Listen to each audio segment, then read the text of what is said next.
Bnet here from We Make Best. Today I'm going over my Fai Deck that I plan to take to Nationals, the Australian Nationals, and it's kind of a lot more like a mid-range Fai and not so much the combo style now that Stubby hammers is banned.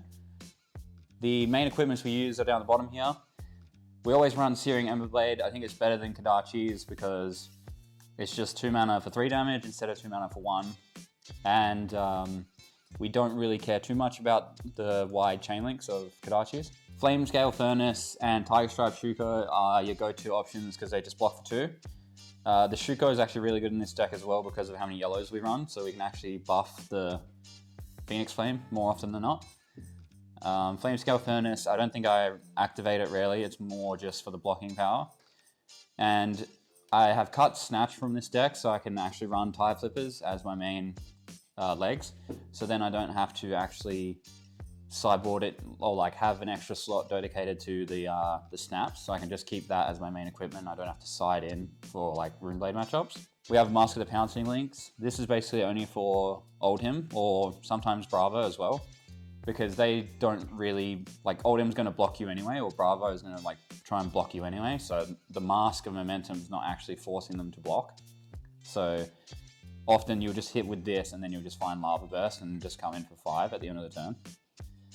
Tunic is basically for Icelander and Oldhim as well. The games go pretty long, so you can actually get 2 to 3 activations off of it.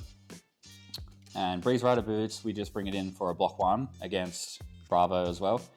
And other decks, kind of like Dash, sometimes Briar, maybe the Fire Mirror, we also bring it in. Null-Rune Gloves is just for wizards like Kano and Icelander. So these 60 cards are the base 60 cards that I'll run in most matchups. Sometimes I'll swap a few out. You run all the 0-cost chain starters, so Brand, Rising Resentment, Ronin Renegade.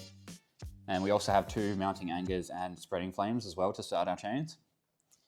Blaze Headlong is probably one of your, most consistent best cards. It just comes for 4 with Go Again, but you need one of these chain starters first. We also have Lava Vein Loyalty. It's just 0 for 3. It also blocks for 3, so it's really good. If you don't need the attack, you just block with it. These, we run Belittles most of the time with the 1 Minute Wisdom to search for. We have Double Strike and Take the Tempo. This is kind of like the spice that I've added to my deck. It's basically, Double Strike allows you to actually get enough chain links to enable Take the Tempo. And I found that when I was using Breaking Point, that was in this slot to begin with, my opponents were either under too much pressure from my clock to actually be able to arsenal a card, or they were like too busy, like they would keep 4 cards or 5 cards with an arsenal, and then they'd try and fight back with their whole hand, so they wouldn't actually have an arsenal. So oftentimes I just have Breaking Point sitting in my hand, so I wanted something with more value. Lava Burst is just one of the best finishes. It just comes for 5 almost every turn. This is another spicy card that I added, Engulfing Flame Wave. I think the yellow is really good because it comes in for 4. And it's really awkward to block 4, especially when you work your way through their equipments, because people will have to block with their equipments against you to stop, your mask triggers and things like that. And then eventually this will just come over and give you an extra attack, maybe on like a final turn. It's also really good with Art of War, giving you another attack to pump. There's more Rising Resentments, just the same thing, starts the chain for you.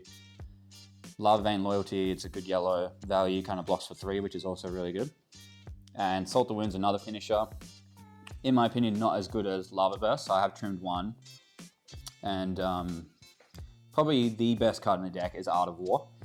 You're basically always choosing the mode of banishing an attack from your hand and drawing 2 cards, and then +1/+1 on your attack actions this turn. It lets you do upwards of 20 damage in a turn, especially with Spreading Flames as well. So if you see Art of War in your hand, you basically just no blocks the entire opponent's turn unless they have like a crazy on-hit effect.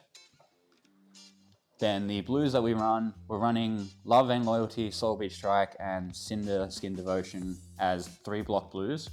So a lot of the times, if you have double blue hands, you just block with one of these for 3. And we're running 0 cost as much as we can, as well as a 1 cost from Cinder Skin, just for the Flame Wave. So if you have to start the chain with it, you can still hit, and you hit a blue, you can still hit a 0 off of it. We run the 1 Minnowism for Belittle, and that's just the essential core.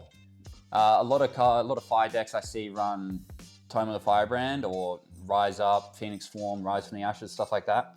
I don't really like these cards because I only want to play 1 Phoenix Flame, because it's actually not a very good card to draw. It just attacks for 1, it's got go again, and even if you get it in your hand, you can't block with it.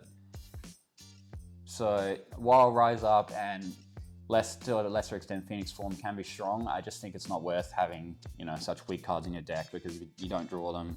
You know, sometimes you have to Rise Up, and then you have to, when you were playing Snapdragons, you'd have to give it go again just to keep, you know, continuing your chain. Also not running Snatch, which is part of the reason why I can afford to run Tide Flippers as my main boots. Snatch is really powerful, but I think it's not really worth having, you know, trimming your sideboard slots so you can play so many leg pieces. Alright, now for the sideboard. This is basically my sideboard options here. Usually against aggro matchups, I will swap out 3 Belittle and Minnowism for the 3 Flamecall Awakenings and the 2nd Phoenix Flame. You will usually not need the mana from Belittle Minnowism against those aggro decks. It's more for the kind of ice decks or the decks like Bravo, where they'll actually be disrupting your hand. Then we've got 3 Sink Below. These are basically only for Bravo, because he's going to be like dominating attacks at you, Crippling Crush, Spinal Crush. You want to be able to get one of these in your arsenal, block with a 3 block like a blue or something. Play this out of arsenal, that blocks 7. So if it's Crippling Crush, you just throw one of your equipments in front and that stops the crush effect. If it's a Spinal Crush, then those 2 cards already cover it. Or you can just Sink Below and like 2 equipment to cover it.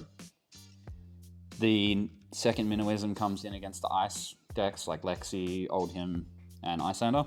And the Command & Conquers are basically for Prism and Dromai as poppers.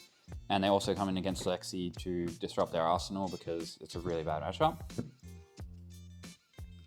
that's about it. Alright, thanks for watching the Deck Tech, guys. Make sure you like and subscribe. Let us know or any questions you have about the deck.